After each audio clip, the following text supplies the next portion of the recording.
Assalamualaikum warahmatullahi wabarakatuh. Waalaikumsalam warahmatullahi wabarakatuh.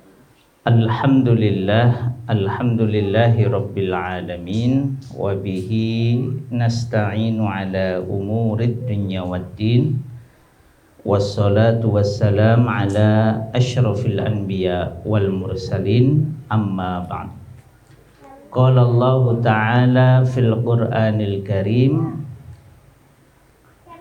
yarfa'illahu alladhina amanu minkum walladhina utul ilma darajat. Wa qala Allah ta'ala aidan inna hadzal qur'ana yahdi lillati hiya aqwam wa yubashshirul mu'minina alladhina ya'maluna sholihati anna lahum ajran kabira. Shadaqallahul azim. Alhamdulillah, bapak-bapak, ibu-ibu, jamaah yang dirahmati oleh Allah, pada sore hari ini kita kembali bisa melanjutkan ikhtiar kita untuk thalabul ilmi. Thalabul ilmi fardhatun ala kulli muslim. Syekh Fad, bapak ibu sekalian, dalam risalahnya ini Al-Aba Madrasatul Abna itu mengingatkan kepada kita tentang 4 renungan ya yang perlu diperhatikan oleh orang tua agar anak-anaknya menjadi anak-anak yang kokoh, anak-anak yang bisa menjadi anak-anak yang bisa diandalkan.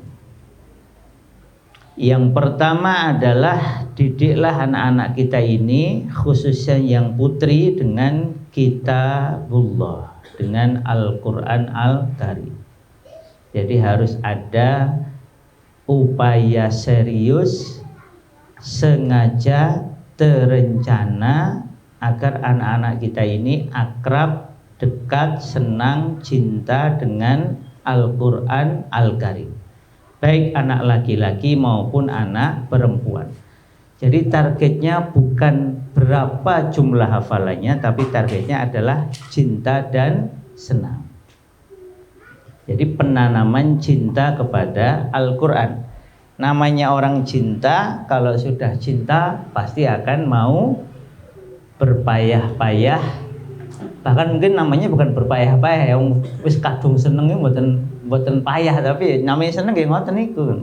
Orang seneng naik gunung itu tidak lagi merasa naik gunung sebagai penderitaan, tapi malah kenikmatan. Lukanya nikmat, pegelnya nikmat, capeknya nikmat. Ya karena memang sudah suka. Itu yang pertama. Jadi kurikulum kita ini, kata Syekh Fad, itu harusnya kurikulum pendidikan Quran. Kemudian yang kedua adalah mengajarkan apa-apa yang bermanfaat baginya. Dimulai dari setelah Quran adalah hadis. Kemarin sudah kita simak riset di Oxford University, Muhammad Akram Nadwi. Beliau awalnya menduga bahwa ulama hadis dari kalangan perempuan itu cuma 20-30. Ternyata setelah diteliti jumlahnya pinten? Kemarin berapa dek? 8.000. Saya survei kemana-mana nggak ada yang angkanya itu, kecuali yang ngawur ya. Kalau yang ngawur ya namanya ngawur ya, sak ngawur ya. Tapi itu sehingga saya tidak ada yang menyebut angka 8.000. Rata-rata ya 100 ke bawah, itu paling banyak. Ada yang sempat menyebut angka 1.000, 2.000. Nah, jadi riset ini membuktikan kepada kita bahwa betapa memuliakannya Islam, sehingga muncul para alim ulama laisa minan dzukur faqat walakin minal untha, tapi juga dari golongan wanita. Jadi mak-mak, ibu-ibu ini punya kesempatan untuk jadi minal faqihah gitu ya. Tinggal mau atau tidak. Makanya saya malah menyengaja punya majelis-majelis kecil dengan para santri putri. Ya kalau santri putra ya namanya santri putra kan gampil nih, masuk kamar ya bisa, melihat kegiatan mereka langsung ya bisa. Tapi kalau sama putri karena memang keterbatasan kondisi maka malah ada majelis-majelis kecil.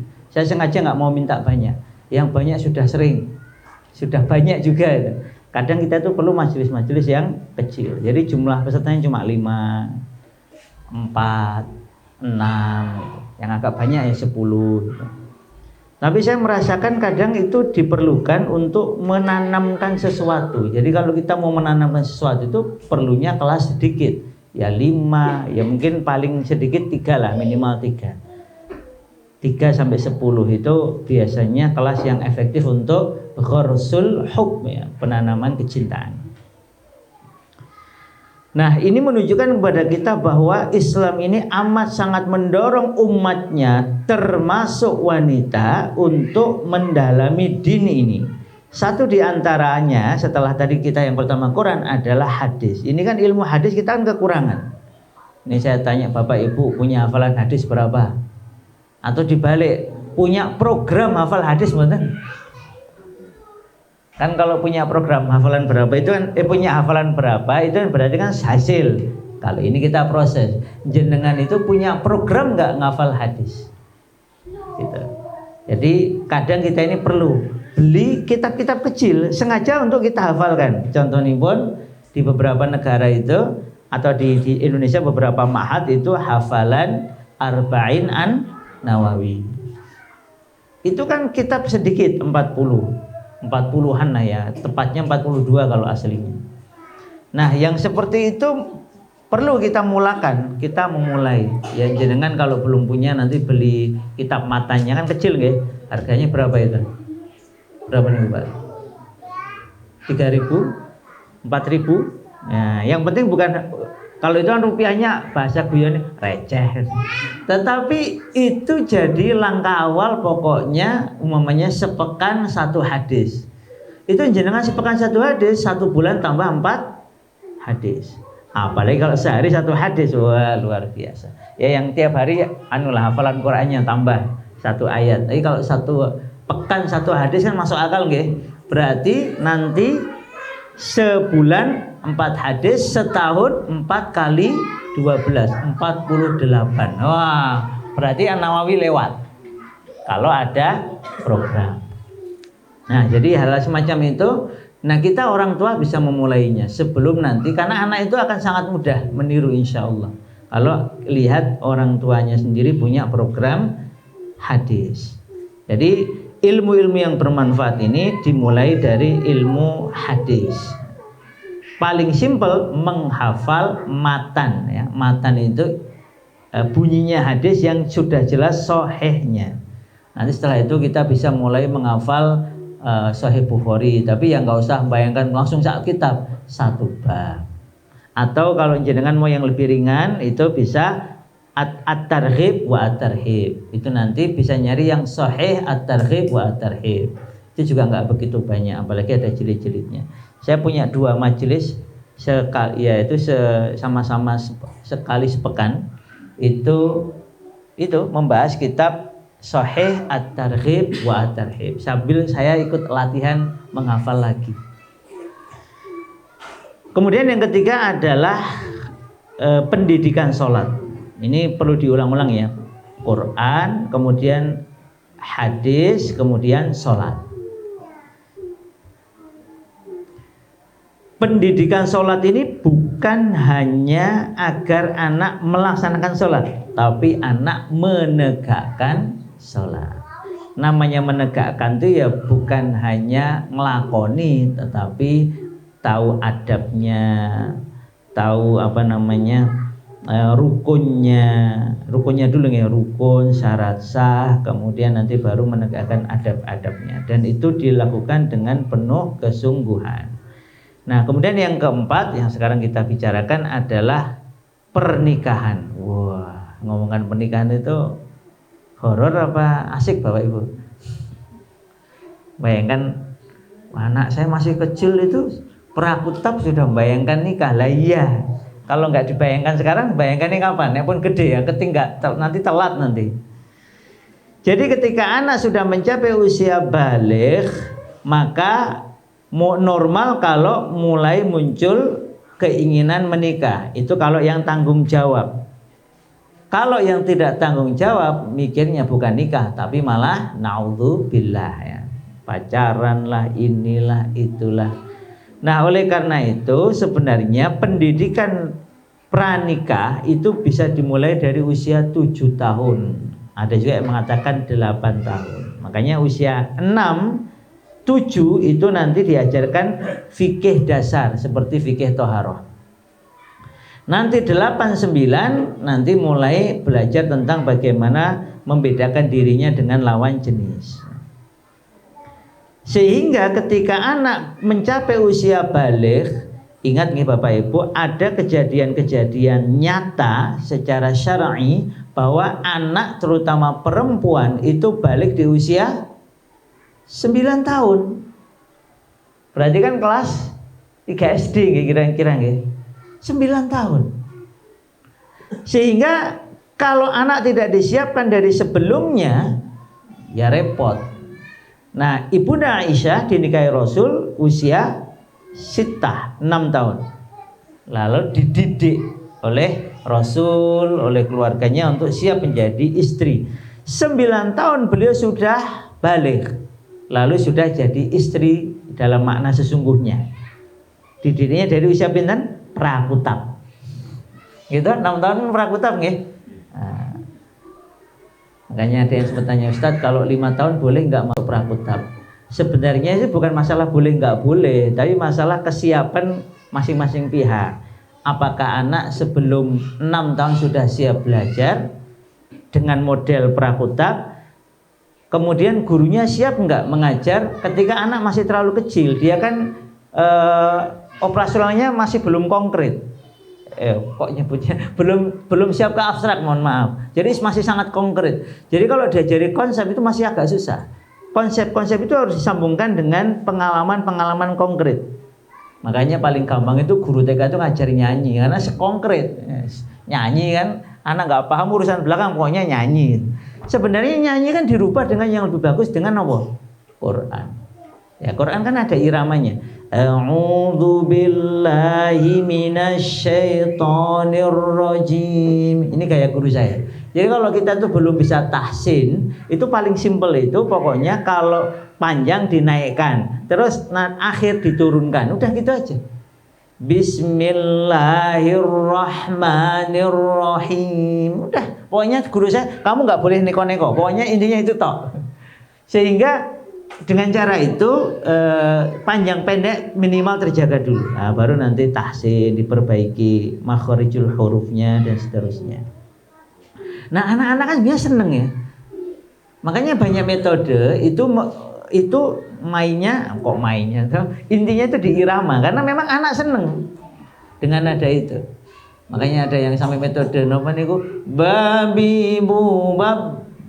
Itu anak-anak senengnya itu ya karena kok unik gitu ya. Kalau saya termasuk yang menggemarinya bukan yang model kayak gitu, menggemarinya langsung. Kalau saya langsung baca, makanya saya cocok sama guru saya waktu di pondok itu yang dia modelnya pokoknya baca Quran langsung naik turun tadi, simple. Nah, setelah itu baru nanti bisa mengembangkan irama yang lain yang sesuai dengan qiraah sab'ah. Nah, jadi pernikahan ini penting untuk dipertimbangkan. Dari sini kita tahu bahwa kalau Ibunda Aisyah dinikahi usia 6 tahun, maka pendidikan pranikah bisa kita lakukan di usia 6 tahun. Dengan mengajarkan fikih dasar.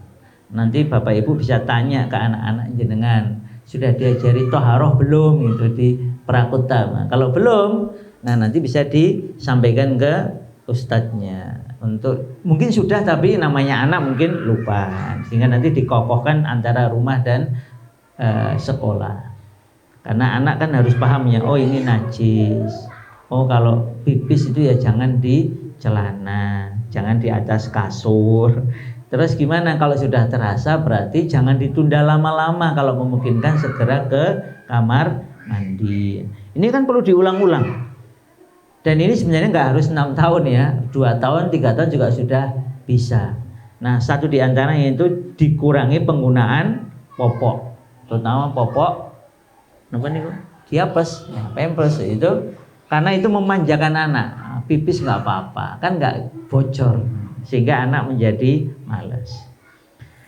Nah, oleh karena itu ada baiknya supaya mengingatkan anak-anak agar dalam upaya pernikahan tadi itu mencari pahala, bahwa menikah itu hanyalah dalam menjaga iffah, kesucian diri. Orangnya namanya afif atau afifah. Membentuk keluarga muslim, mendapatkan keturunan yang soleh, yang dari pernikahan yang barokah nanti lahir generasi yang baik, dengan seizin Allah menjadi sebab kejayaan umat Islam dan kaum muslimin. Jadi satu di antara caranya itu gambelnya itu ngajarkan doa sebenarnya. Rabbana hablana min azwajina wa dzurriyyatina qurrata a'yun waj'alna lil muttaqina imama. Ini kan kita diajarkan urutan. Pertama itu yang minta istri, bukan kan berarti kan bukan pacaran. Kemudian setelah itu dari pernikahan itu lahir dzurriyah, anak turun yang solehah, yang qurrata a'yun, yang menyedapkan pandangan mata.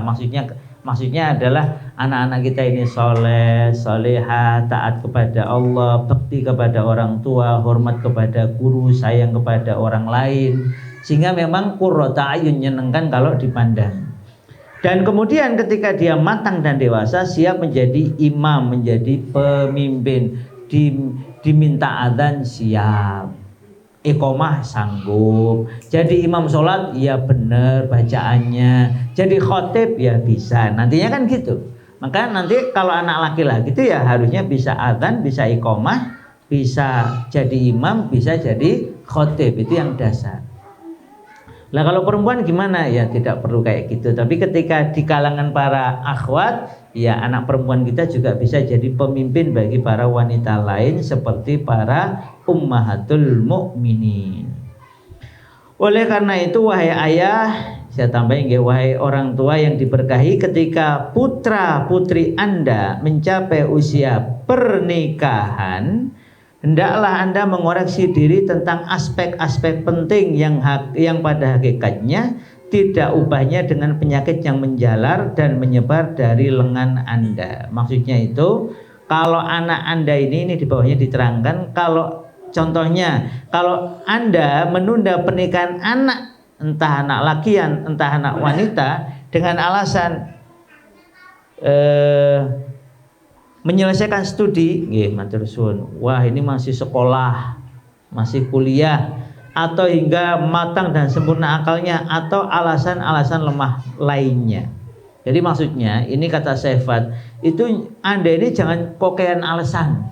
Anaknya sudah baligh, sudah mencapai usia nikah, kok belum siap nikah, itu kan masalah itu. Nah banyak orang tua itu sekarang, Allah masih SMP, masih lama nikahnya. Mungkin nikahnya betul masih lama, tetapi pemersiapannya itu dimulai dari semenjak 6 tahun tadi.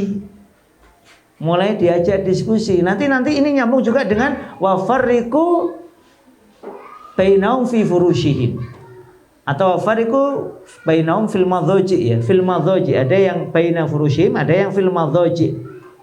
Pisahkanlah mereka ini, anak-anak ini, antara tempat tidurnya atau sama tempat tidurnya, tapi dikasih pembatas. Mulai kapan latihannya?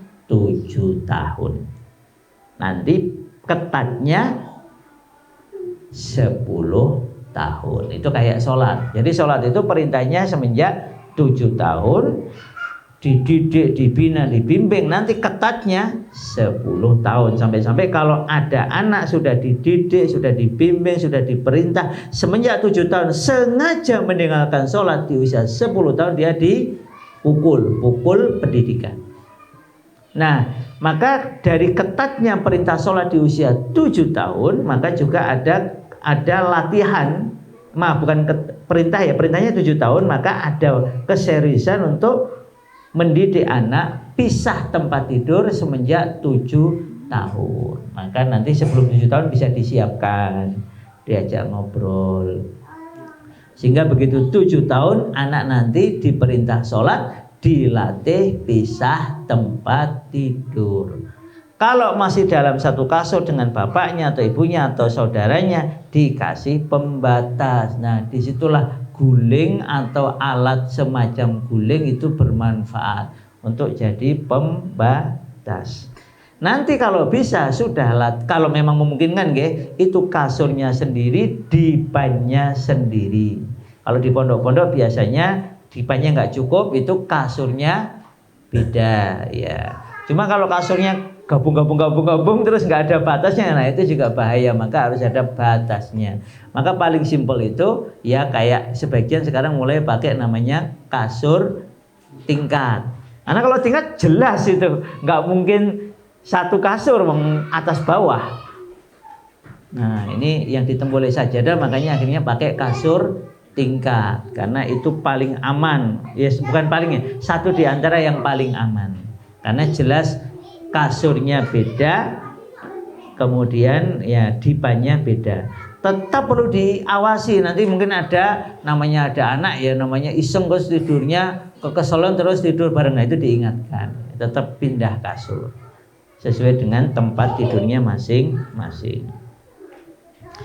Jadi ketika ini tidak kita lakukan, nanti akan ada kerusakan. Oleh karena itu Bapak Ibu, tidak diragukan lagi bahwa wali atau ayah yang menyegerakan, ingat ya, menyegerakan bukan tergesa-gesa, yang menyegerakan untuk menikahkan putrinya, termasuk menyelarasi ya. Jadi menyegerakan menikahkan anaknya, khususnya yang putri, itu selaras dengan tujuan syariah, yaitu memerintahkan untuk menjaga amanah dan memperhatikan maslahah dan mafsadah.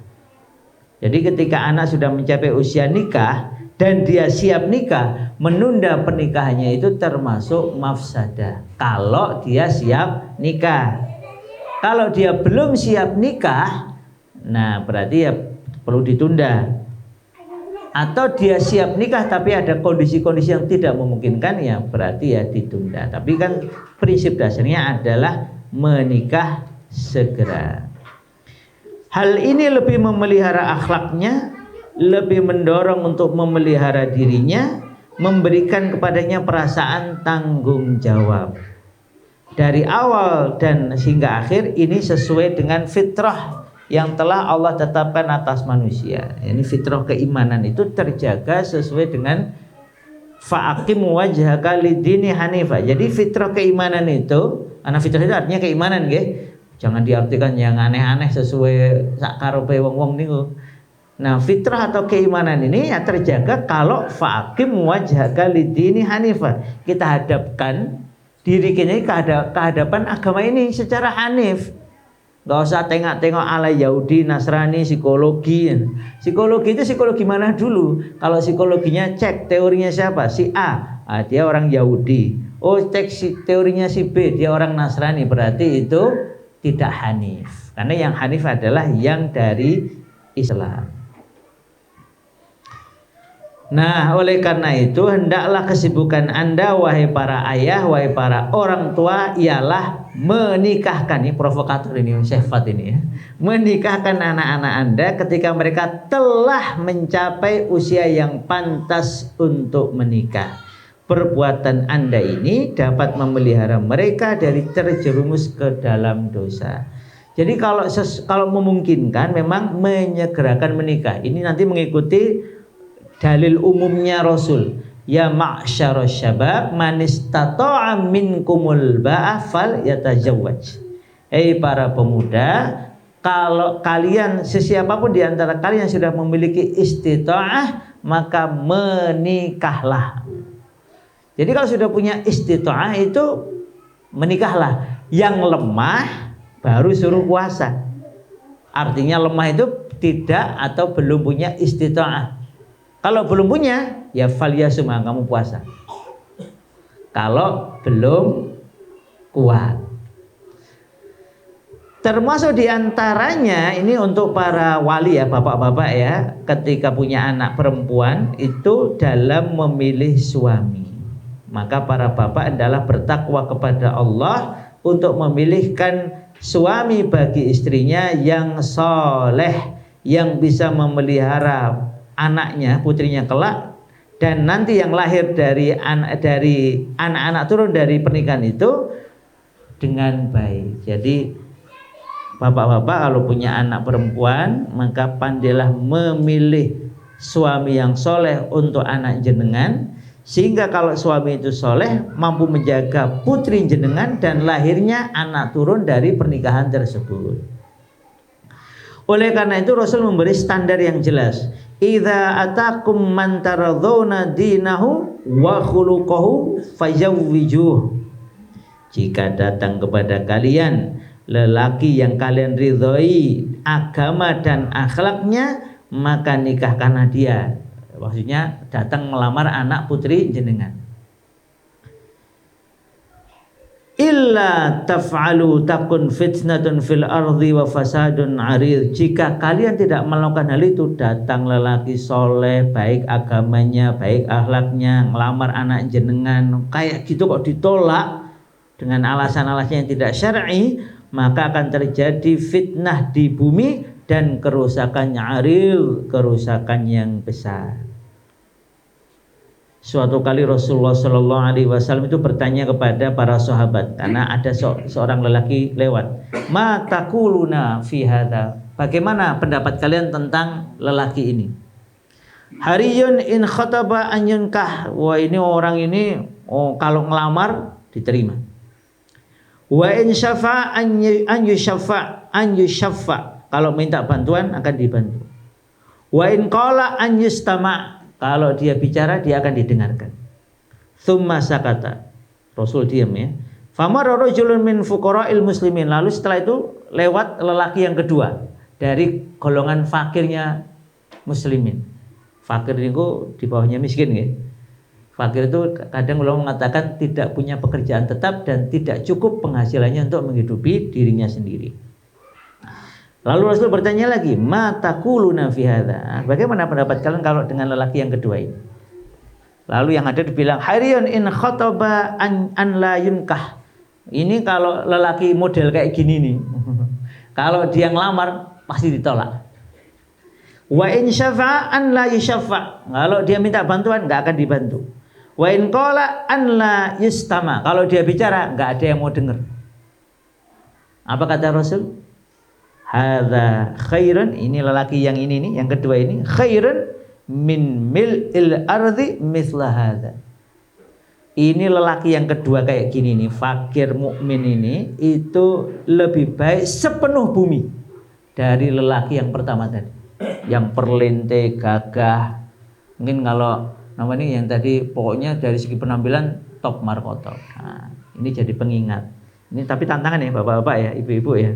Milih mantu itu sing jelas dalam tanda kutip jelas dunianya atau jelas akhiratnya. Jadi Rasul itu sampai standarnya kayak gitu. Dan itu diperhatikan oleh para sahabat. Diperhatikan oleh para sahabat, diperhatikan oleh para tabi'in. Ada seorang tabi'in itu punya anak perempuan cantik, solihah, alimah, pinter ya, kayak bapaknya. Kemudian datang anak khalifah itu ngelamar putrinya ini, karena ini bapaknya ini kan tokoh besar, bahkan dikatakan beliau adalah faqihnya Madinah. Jadi kalau seluruh ulama Madinah dikumpulkan, yang paling faqih adalah beliau ini. Maka bapaknya ini nek jenengan dados bapaknya ini pripun? Anak presiden gitu ya. Anak presiden datang lamar putri jenengan, anak jenengan, atau anak sultan, ya, sultan luar negeri boleh ya. Anak presiden atau anak sultan datang lamar putri jenengan. Kalau jenengan punya anak putri, jenengan terima apa tolak? Berat ya. Mau nolak gimana? Jelas masa depan dunianya. Tapi diterima apa enggak? Alim ini bilang buatan. Anak saya itu enggak kuat kalau hidup di istana. Dia biasa hidup ala kadarnya, hidup biasa. Maka kemudian ditolak pinangan dari putra mahkota yang nantinya memang kalau kita tahu namanya itu namanya nanti jadi khalifah betulan. Ditolak. Ya khalifah punya istri lebih dari satu juga biasa nggih, wajar. Tapi yang jelas kalau dia mau menerima pinangan putra mahkota itu hidupnya pasti makmur, nggak akan mikir, nggak usah mikir belanja hari ini apa, nggak usah, pasti beres, menu beres, pembantu pelayan banyak, apalagi bapaknya alim. Tapi ayah ini melihat, oh ini ya, putriku nggak cocok ini, hidup dalam suasana sangkar emas itu nggak cocok. Terus jenengan kaget nanti, dinikahkan sama siapa ini? Putrinya alim ini dinikahkan dengan duda miskin. Saking miskinnya itu belum tentu ada makanan dalam sehari. Itu pun si alim ini, si fakih ini itu datang ngelamar. Jadi wah lihat ada santrinya pinter soleh, istrinya sudah meninggal, datang ini duda miskin ini. Loh, wahai Gurunda, kenapa jenengan datang ke sini? Aku itu sudah berhari-hari nggak melihatmu datang, kenapa? Wah, terus cerita saya ini lagi begini. Oh ya sudah. Ada apa Gurunda datang ke rumah saya yang jelek ini? Aku pengen menikahkan anakku dengan. Oh, jadi orang tua itu saking tanggung jawabnya adalah mencarikan lelaki yang soleh. Tidak ada urusan kondisi hartanya seperti apa, tapi standarnya adalah soleh. Dan ini dicontohkan langsung oleh Rasulullah juga nyontohkan. Kan Fatimah itu nikah sama sinten? Ali itu miskin apa kaya? Saat dinikahkan loh ya, bukan kemudian nanti jadi khalifah. Miskin atau kaya? Miskin. Dan Ali bin Abi Thalib itu seumur hidupnya memilih hidup miskin. Nanti jangan tahu ceritanya sahih, saking miskinnya Ali dan Fatimah itu, ya nggak tega juga Ali itu lihat istrinya yang putrinya Nabi itu harus kerja keras, kayak pembantu. Dalam makna sesungguhnya, giling gandum itu nggak ringan. Ibu-ibu kalau suruh bayangkan giling gandum mungkin wes secukup sehari aja.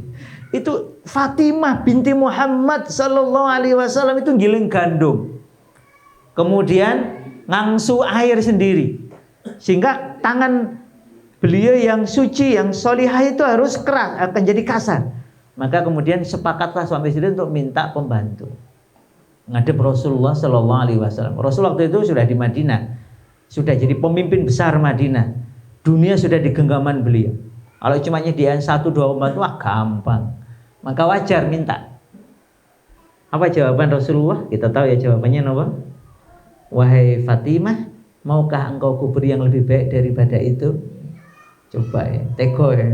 Nah, bahasa kita teganian Rasulullah. Mau nggak yang lebih baik? Kuberi yang lebih baik daripada itu, daripada dapat pembantu, dikasih zikir malah. Jadi kalau habis sholat, kamu zikir ya. Zikirnya adalah subhanallah, alhamdulillah, Allahu akbar. Itu lebih baik daripada yang kamu minta. Coba jenengan ibu-ibu, pilih pembantu bu, pilih pelayan, pilih karyawan, atau pilih zikir. Jenengan sing dados sendiri pripun bu? Bapak ini jangan, bapak kok enggak bisa memberikan, kok ngapain tuh pak? Malah diajarin zikir. Emangnya zikir bisa bikin kenyang gitu? Ya Allah ya Rahman. Itu kisah nyata itu. Coba bayangkan. Kalau itu kejadian zaman sekarang itu mungkin ulama gendeng gitu. Itu begitu ingat siapa ulamanya? Rasulullah sallallahu alaihi wasallam. Jadi yang dilakukan oleh si Fakih Madinah itu sudah Rasul lakukan. Gak main-main ketika Rasul jadi pemimpin Madinah. Maka wajar beliau ini melakukannya. Jangan tahu nggak siapa Fakih Madinah ini? Dan Fakih Madinah itu terkenal, itu gelar untuk seorang ulama besar. Ya, saya simpen rahasianya untuk jenengan cari sendiri. Nanti cari ya kisah-kisah para tabi'in, nanti ketemu nih ceritanya. Jadi dinikahkan untuk hidup susah kan kira-kira gitu. Tetapi apa kata alim fakih ini? Lebih baik susah sementara di dunia agar bisa merasakan lezatnya surga insya Allah. Saya nggak ngajarin jenengan terus memilih kayak gini, mboten. Yang penting itu solehnya. Soleh itu nggak harus miskin, Tapi soleh miskin itu lebih baik daripada kaya tidak soleh. Loh ini jangan bilang ini anak khalifah ini nggak muslim, ya muslim. Tapi kan gitu, ada tapinya. Dan kita harus tahu anak kita ini siap nggak menghadapi situasi seperti itu. Kalau tidak siap, ya memang lebih baik memilih yang selamat dunia akhiratnya. Nah, Rasul melakukannya bukan berarti Rasul nggak selalu kayak gitu. Rasul itu juga menikahkan putrinya kepada lelaki soleh yang kaya, namanya Utsman bin Affan, ya kan? Maka ketika sudah nikah dua-duanya dan meninggal, Ruqayyah dinikahkan meninggal, Ummu Kulthum dinikahkan meninggal, kan sudah habis. Karena yang ini sudah dinikah sama Ali. Maka kata Rasul, seandainya aku masih punya putri, akan aku nikahkan kembali kepadamu.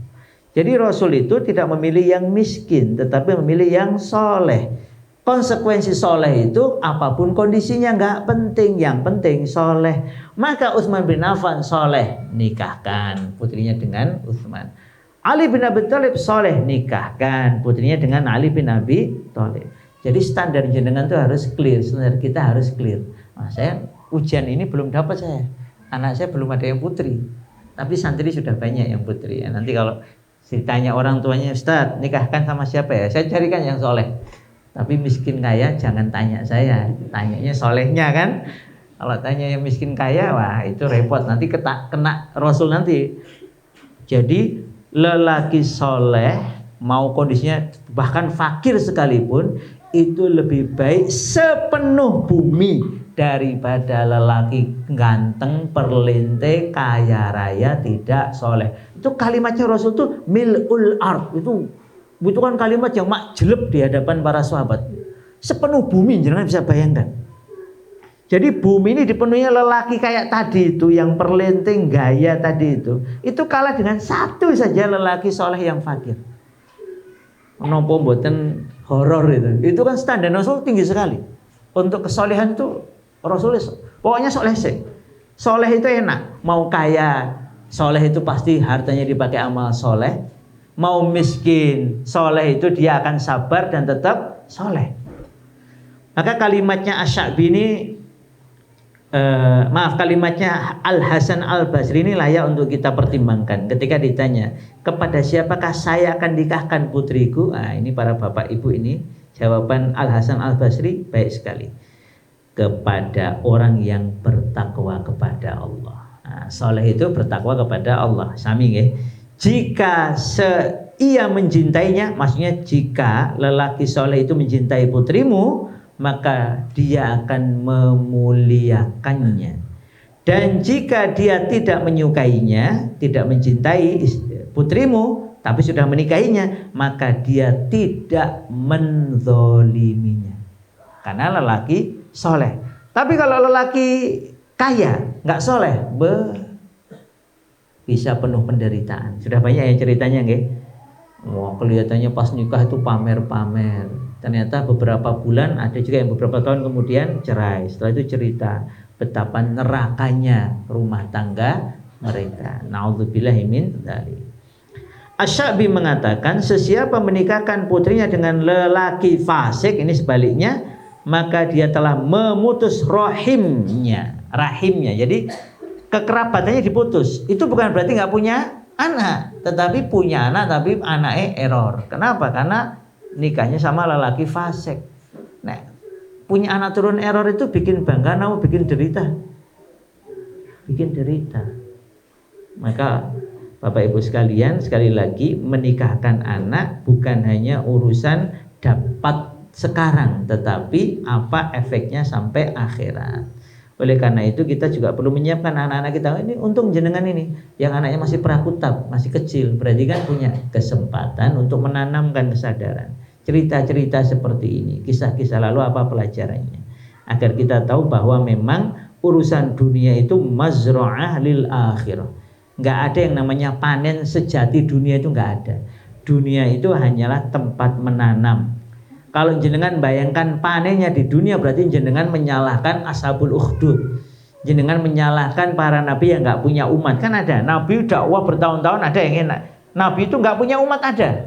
Bayangkan itu jenengan. Ada nabi itu nggak punya follower. Jadi Kalau bahasa guyon itu bikin akun medsos itu nggak ada yang mau follow, nggak ada yang mau ngikuti. Ada yang cuman followernya cuma satu biji aja. Ada yang cuma 2. Dan semua mereka nabi, sehingga kedudukannya paling tinggi di kalangan manusia ini. Kenapa? Karena mereka nabi. Berarti hidupnya itu mereka habiskan hanya untuk Allah.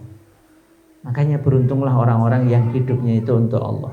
Miskin dia sabar, kaya dia bersyukur, menggunakan hartanya di jalan Allah, dan semuanya baik. Kemudian tantangannya adalah kemudian masalah mahar. Nah, satu di antara catatan Syahfat tentang pernikahan itu adalah mahar. Seringkali orang tua itu nyusah ke mahar. Ada satu hadis yang memang dipertanyakan, tetapi ini tetap zahirnya bermanfaat. A'zamun nisa barokatan aisaruhunna mu'natan. Wanita yang paling besar barokahnya adalah yang paling, sebenarnya aisar itu paling mudah ya. Bukan paling sedikit, tapi paling mudah maharnya. Mudah itu bagi siapa? Bagi calon suaminya. Jadi calon suami itu mudahnya seberapa? Kalau dia pengusaha super kaya, 1 triliun mudah ya, berarti itu mudah bagi dia. Jadi mudahnya itu standar calon suami. Kalau calon suaminya memang pekerjaan nggak jelas, yang penting tetap kerja, pendapatan nggak jelas, yang penting tetap berpendapatan, maka ya sudah, yang mudah bagi suaminya apa? Sampai ada sahabat nikah dengan cincin besi. Jangan bayangkan cincin besi itu harganya berapa ya? Di kota gede harganya berapa itu? Cincin perak ini pinten? 100.000. Wah, nah, itu cukup mahal Mas Ian ya. Ada yang lebih murah lagi. Nah, taruhlah 100.000, berarti ya cukup lah. Ini diguyoni wong. Makanya dulu ada yang saya lupa di Jogja apa di Solo, itu ada yang nikahnya pinter. Kan 100.000 kan lumayan banyak, daripada beli cincin besi kan nggak keren gitu ya. Maka kemudian ini beli kitab. Jadi nanti boleh cek ya di situ ya. Ada kitab-kitab kecil-kecil itu harganya 5.000, 3.000, 7.000. Nah, itu dilakukan oleh calon suami nih atas kesepakatan dengan calon istrinya biar nggak mempermalukan keluarga besar. Itu belinya kitab entah 3 apa 5 yang harganya kira-kira cuma 3.000, 5.000. Berarti kan kalau 5.000 kali 5 kan lumayan, cuma 25.000. Terus dibungkus yang bagus. Nah, yang penting bungkusnya bagus, rapi. Jadi kelihatan itu dibacakan dengan mahar kitab. Kan nggak disebutkan berapa lamanya, yang penting kan judul kitabnya. Dengan mahar kitab himpunan doa-doa dalam Al-Quran. Wah, itu denger tuh langsung geger semua. Wah, luar biasa. Maharnya itu kitabnya nggak hanya 1, 5. Padahal kalau dibuka itu kitab tipis-tipis yang kayak gini nih. Ini harganya berapa ini harganya ini, ya Allah. Ini kan inilah himpunan doa-doa dalam Al-Quran. Tapi emang Masya Allah, saya tadi baca ini lagi tuh nangis saya itu. Betapa doa-doa Quran tuh kalau diresapi itu nggak ada tandingannya. Bener-bener momennya mana kita ini iya ya. Kita tuh sudah dikasih doa ini cuma 53. Cuma 5 bener nggak ini? Saya cek dulu. Oh maaf, saya salah. 58. Bonus 5, masuk 5 saya kurangi ya. 58 doa. Paling dibaca 1 jam juga selesai. Yang menikmati yang enak itu ngamalkannya. Saya banyak menggunakan doa-doa ini. Ini buku lama banget ini. Buku adik saya dulu waktu mondok di Jadi nggak tahu kakak kelas apa adik kelasnya Pak Wahyu itu di Al-Mukmin itu. Itu Masya Allah. Jadi caranya memuliakan diri dan itu calon istri tadi itu gitu. Jadi beli kitab. Nah, jadi bapak-bapak kalau cinta istri nanti belikan buku. Istriku, aku dulu menikahimu belum pakai mahar kitab. Nah, sekarang cuma mampunya baru kitab yang tipis. Tadi itu kan anak ketiga saya sakit.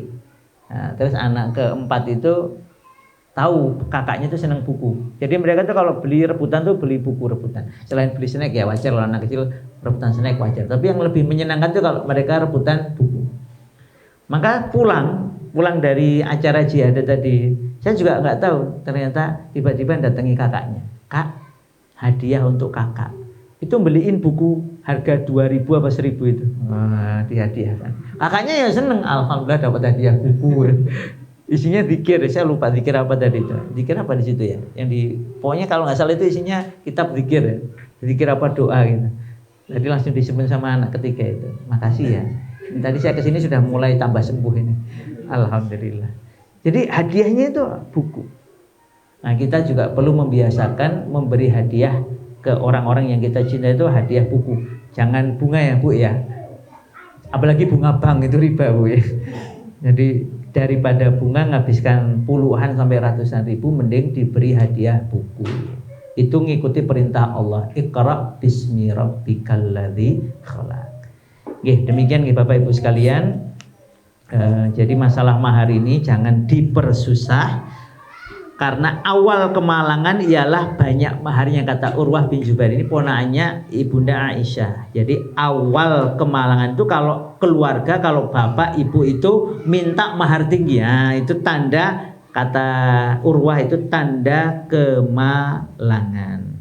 Maka Umar dengan surat An-Nisa ayat 20 menegaskan bahwa jangan berlebih-lebihan dalam mahar wanita. Kalau karena seandainya mahar ini adalah kemuliaan di dunia atau ketakwaan di sisi Allah di negeri akhirat, niscaya yang paling berhak dengannya, maksudnya dengan menaikkan mahar itu adalah Rasulullah Shallallahu Alaihi Wasallam. Rasul tidak pernah memberi mahar kepada seorang pun dari istri-istri beliau atau meminta mahar untuk putri-putrinya kecuali maksimal 12 uqiyah, yakni berupa perak. 1 uqiyah 40 dirham perak, berarti 12 uqiyah itu kira-kira 23.520.000. Itu maksimal, sudah maksimal. Ingat Rasul, ingat nggih, kedudukan Rasul itu sangat tinggi. Di zaman itu biasa mahar 100 ekor onta.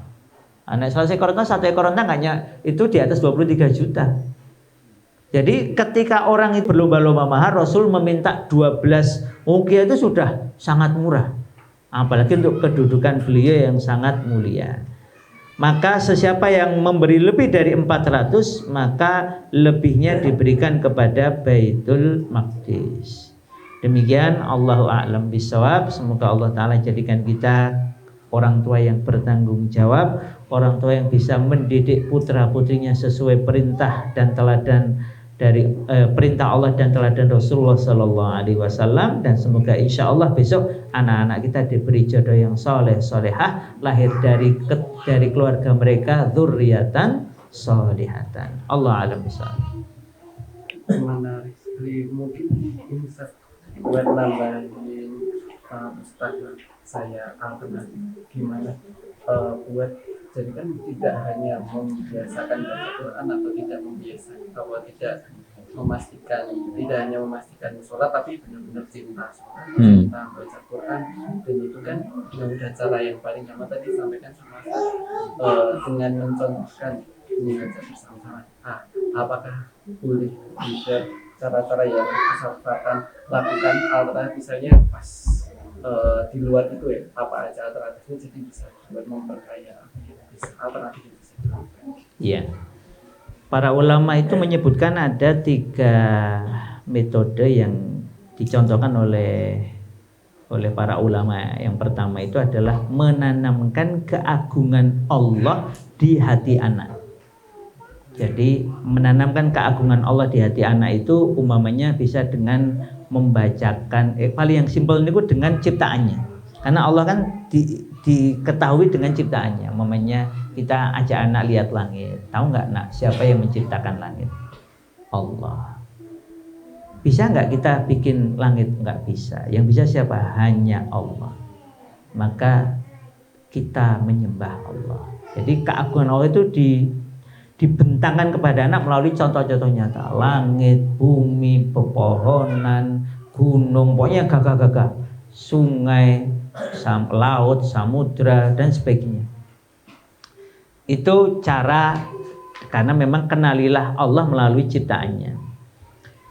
Cara lainnya adalah Quran tadi ya. Ketika kita anak baca Quran, kamu tahu nggak? Ketika anak sudah mulai merasakan keagungan Allah, maka nanti dia akan mudah sekali mengagungkan Quran. Kenapa? Karena Quran ini bukan perkataan manusia, nak. Ini nak dari zaman Rasulullah SAW dapat Quran, nak, diturunkan Quran kepada beliau sampai sekarang. Itu dapat tantangan. Siapapun yang nggak percaya ini kalamullah suruh bikin, nggak ada yang bisa. Nak. Maka kalau kamu membaca Quran tuh Masya Allah, nah kamu sedang membaca kalamullah yang menciptakan semua ini, yang menciptakan kita ini. Dan pahalanya, nak, nah nanti sebenarnya masuk yang kedua ini. Kita menceritakan yang kedua ini setelah menanamkan keagungan Allah, itu yang kedua, itu menanamkan keindahan surga dan ngerinya neraka. Karena anak itu kan, nah nanti membayangkan surga dan neraka itu harus konkret. Kalau anak kita itu sudah banyak cenderung baiknya, maka yang ditanamkan adalah kerinduan kepada jannah. Nanti di surga dapat apa? Kita bisa baca dalilnya, kita bisa bacakan kisahnya, bacakan hadisnya. Kemudian kan banyak itu, yang konkret-konkret kan banyak. Di dalam ayat, di dalam hadis kan banyak. Kita bacakan, habis itu kita terangkan sesuai dengan tafsir dan syarahnya. Saran saya memang beli buku yang membahas khusus tentang jannah dan nar, surga dan neraka, yang dalilnya sahih, yang keterangannya terpercaya. Itu saya punya sekian banyak itu di rumah itu. Sampai saya punya buku tipis, judulnya itu Di Bawah Naungan Surga. Tipis itu judulnya. Itu sudah saya khatamkan. Atau nanti kalau yang perempuan itu bidadari, jadi cerita tentang bidadari. Nah, itu ada juga. Jadi kita membuat setelah Allah itu terasa agungnya, itu kita membuat surga dan neraka itu terasa nyatanya di dalam benak anak. Maka kalau cerita neraka juga bukan hanya siksaannya, tapi diceritakan, dibakar.